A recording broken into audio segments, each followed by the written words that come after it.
Bonjour, meu povo, tudo bem com vocês?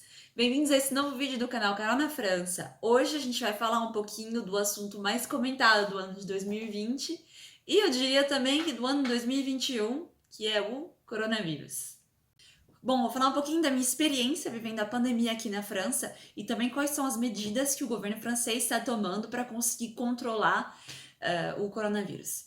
Bom, aqui na França tudo começou lá pro finalzinho de 2019, comecinho de 2020, que a gente começou a escutar falar de um tal de coronavírus que surgiu na China e que tinha algumas pessoas infectadas e tal. E eu, quando ouvi isso, pensei, deve ser mais um outro tipo de gripe, tipo uma gripe aviária e tal. Não deu muita importância. Aí, beleza, mudou o ano, chegamos em 2020, em janeiro, e continuaram falando desse tal de coronavírus e não sei o que, não sei o que lá. E lá acho que pro meio de janeiro, algo do tipo, a gente descobriu que o primeiro caso de coronavírus tinha sido descoberto na Europa. Aí a gente ficou tipo, tá, ok, chegou aqui, e agora? O que vai acontecer, né? E aí continuamos e tal. E eu acho que lá pro fim do mês de janeiro ou do mês de fevereiro começaram a ter muitos casos na Itália. E tipo, a gente tá aqui do lado da Itália, né? Aí eu comecei a ficar tipo, vixe, isso aí não dá certo não. Não vai dar bom, não vai dar bom. E aí, tipo, a gente discutia no trabalho, em todo lugar se falava de coronavírus. Ai, que coronavírus isso, coronavírus aquilo. E, você viu, tem caso na Itália, não sei o quê. E acho que também nesse período entre janeiro e fevereiro teve o primeiro caso na França também. E aí o pessoal começou a, né, nossa, chegou até aqui e agora, né? O que vai acontecer? Mas tipo, a gente discutia e tal, mas não achava que ia tomar proporções tão imensas que tomaram, né, como a gente pode ver atualmente. E aí lá pro meio, mês de fevereiro, começaram a ter muitos casos na Itália. E aí meio que acendeu um alerta na cabeça das pessoas. E só se falava disso em tudo que é lugar. Na TV só se falava disso, na internet só se falava disso, no Facebook só se via isso. Até quando você saía com os amigos, esse assunto aparecia uma hora. Eu lembro que lá no fim do mês de fevereiro a gente saiu para fazer um fim de semana de esqui com uns amigos. Eu não esquiei porque, no caso, eu arrebentei meus dois joelhos esquiando. Isso vai ficar para um outro vídeo, vou contar a história. E durante esse fim de semana aconteceram as primeiras contaminações perto aqui de onde eu moro, que foi inclusive numa estação de esqui, não na estação que a gente estava, numa outra cotê. E eu lembro que na época a gente até fez piada, sabe, com o nome da estação, que o nome da estação era Contamine, e a gente dizia que, Contamine, sou Contamine. E tipo, a gente não imaginava mesmo a proporção que essa história ia tomar. E aí, como todos vocês sabem, dali pra frente as coisas só foram piorando, o número de casos foi subindo cada vez mais, não só na Itália, mas também na França. E aí o coronavírus começou a aparecer em tudo que é lugar. Quando a gente seguia as notícias e o primeiro caso de coronavírus, aí depois de alguns dias, segundo caso, terceiro caso, 10 casos, 20 casos, 50 casos. E aí começaram a surgir os tais de clusters, né? Que eram comunidades ou grupos de pessoas que foram contaminadas, e aí começaram a aparecer vários na França, e aí o pessoal começou a ficar meio neurótico. Eu, inclusive, porque, tipo, a gente não tinha muita noção, a gente não sabia como é que o vírus atuava, a gente não sabia tão bem como é que ele se transmitia, então a gente começou a ficar meio neurótico. Até porque eu trabalho numa clínica, então a gente tinha que tomar mais cuidado, porque a gente tava com mais risco de ser contaminado e tal. Eu lembro até que os meus colegas começaram a ficar muito neuróticos, começaram a tacar álcool em tudo. Enfim, foi meio doido. E aí, no meio dessa bagunça toda, começaram a surgir vários rumores falando: porque vai confinar, a gente vai ter que ficar dentro de casa, não poder mais sair. E eu, tipo, não, cara, isso nunca vai acontecer, sabe? Pra mim não era possível o governo simplesmente falar pra galera: fica em casa, não sai mais. Pra mim, tipo, ainda mais num país aqui como a França, eu achei que isso nunca ia acontecer. Inclusive, meu marido falou: vão confinar. E ele queria voltar pra casa dos pais dele e tal. E eu não tava muito afim, porque não sabia o que ia acontecer. Enfim, aí a gente acabou ficando por aqui.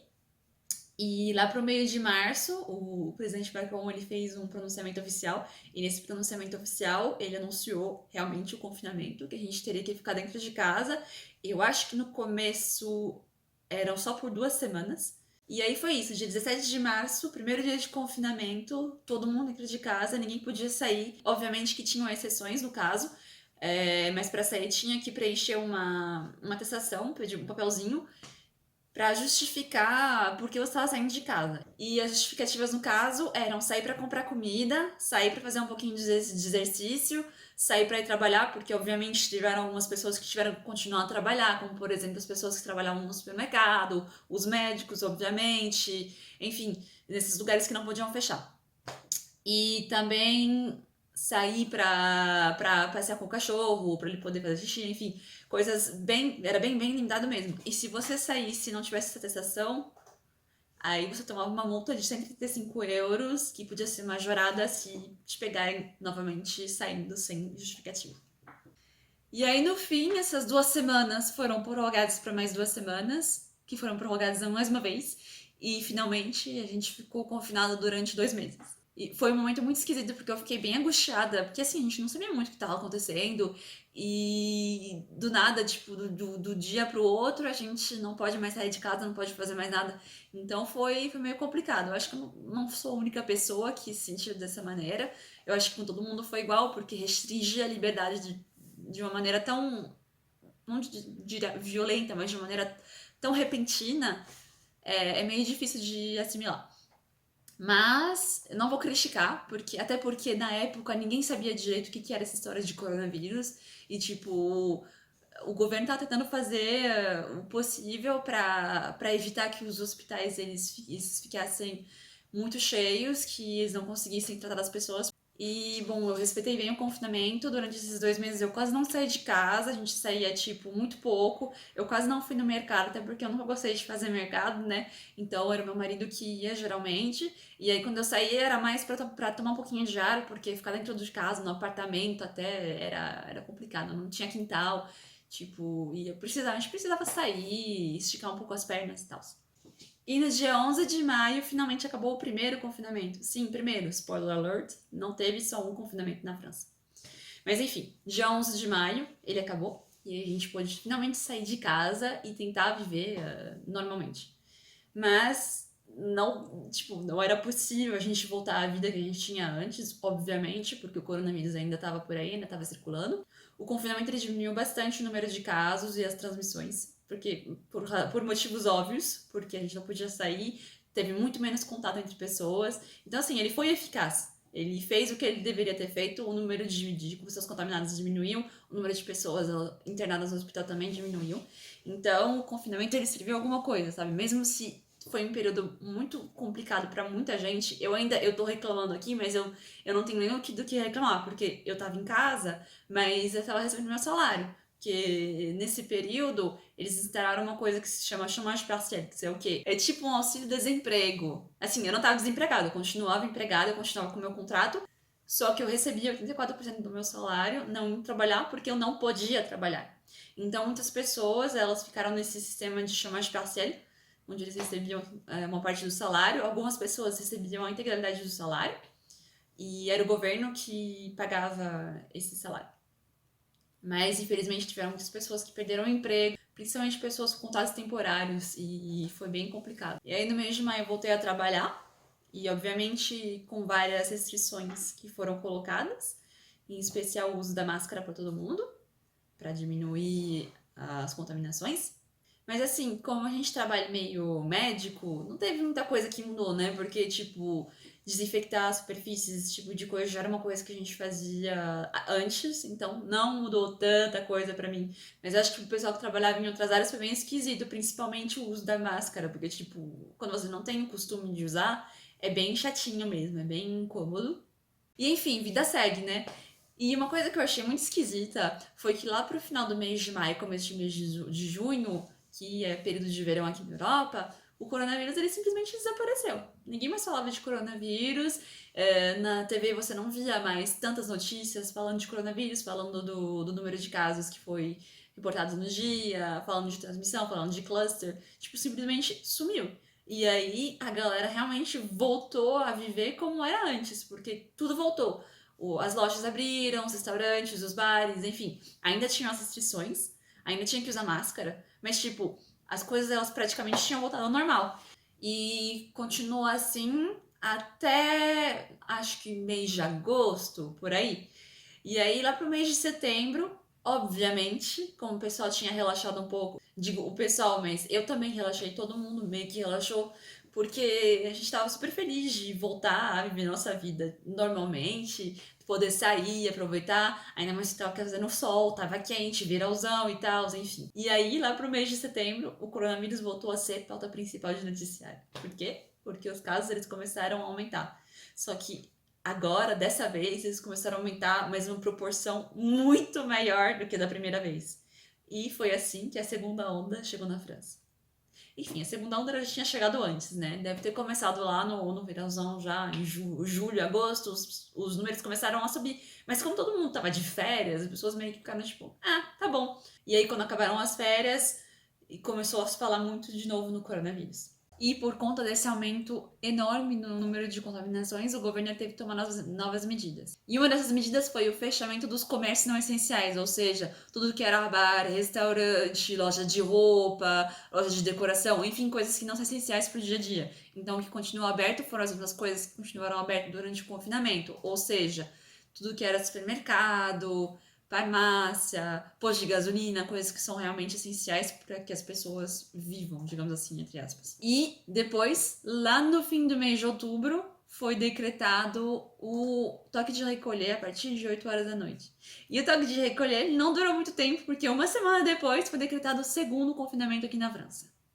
E esse segundo confinamento foi bem diferente do primeiro, porque muitas pessoas continuaram a trabalhar, inclusive eu continuei trabalhando, a gente não fechou a clínica nesse segundo confinamento, e porque as regras eram mais flexíveis, ou seja, para sair de casa era um pouco mais fácil, digamos, entre aspas. Eu não disse antes, mas no primeiro confinamento, quando a gente queria sair para tomar um pouco de ar, para fazer um pouco de exercício, a gente não podia sair a mais de 1 quilômetro da nossa casa, então assim, não dava para fazer muita coisa, né?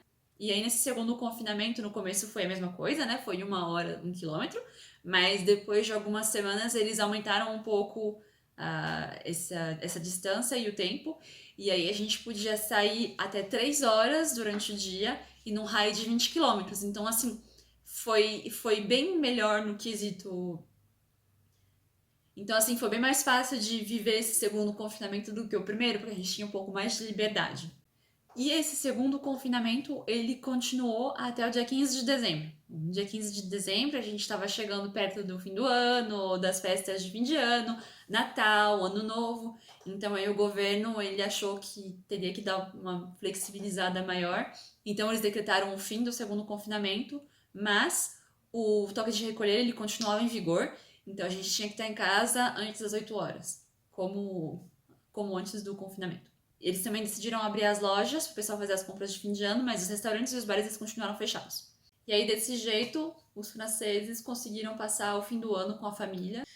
E aí, acabou o ano e a gente disse: nossa, que ano que foi 2020, né? Espero que o ano que vem as coisas melhorem. E, bom, não foi bem assim. No ano de 2021, o toque de recolher ele ainda estava em vigor. E aí, lá pro meio do mês de janeiro, fizeram algumas mudanças nesse toque de recolher. E eles mudaram o horário para algumas regiões da França. Algumas regiões da França, esse toque de recolher ia começar às 6 horas da tarde. Eles iam das 6 horas da tarde até às 6 horas da manhã no dia seguinte. E aí, depois de algumas semanas, esse toque de recolher das 6 horas da tarde, ele foi expandido para todo o território francês. E ele está em vigor até hoje, dia 12 de fevereiro de 2021. E não sabemos até quando ele vai durar. E, sinceramente, esse toque de recolher às 18 horas ele é bem chatinho, porque, tipo, 18 horas é a hora que a galera tá voltando para casa do trabalho. Então, isso restringe bastante o tempo livre que a gente tem para fazer outras coisas, a não ser trabalhar. E isso é bem chatinho. Então, na real, na semana a gente acorda, a gente vai trabalhar, volta pra casa e acabou. Não dá nem tempo de ir no mercado fazer umas compras. Enfim, a situação não tá muito fácil, mas eu entendo porque essas restrições elas são colocadas. Mas já vai fazer quase um ano que as nossas vidas elas mudaram completamente e que a gente enfrenta várias restrições. Então, tem uma galera que tá perdendo a paciência já. Eu não tô aqui pra discutir política nem nada, até porque eu não sei o que eu faria no lugar dos políticos na conjuntura atual. E não é fácil adaptar a nossa vida a essas condições atuais. E, enfim, eu gostaria muito que as coisas voltassem ao normal, mas infelizmente eu acho que isso não vai acontecer tão cedo. Mas agora eu vou falar um pouquinho mais da vacina, que no caso seria a solução para acabar com toda essa história de coronavírus e para que a gente possa voltar a ter uma vida normal. A vacinação aqui na França, ela começou no dia 27 de dezembro e ela continua até hoje, né? Mas, por enquanto, ela é restrita para um grupo específico de pessoas. Eu não estou acompanhando muito quais são os grupos que estão sendo vacinados agora, mas eu acredito que sejam pessoas com mais idade e também pessoas que trabalham na área da saúde. Bom, é isso. Eu acho que eu fiz um pouco o resumo do ano de 2020 aqui na França, do coronavírus e como que foi viver a pandemia aqui na França. Espero que você tenha gostado do vídeo. Beijo, tchau, tchau!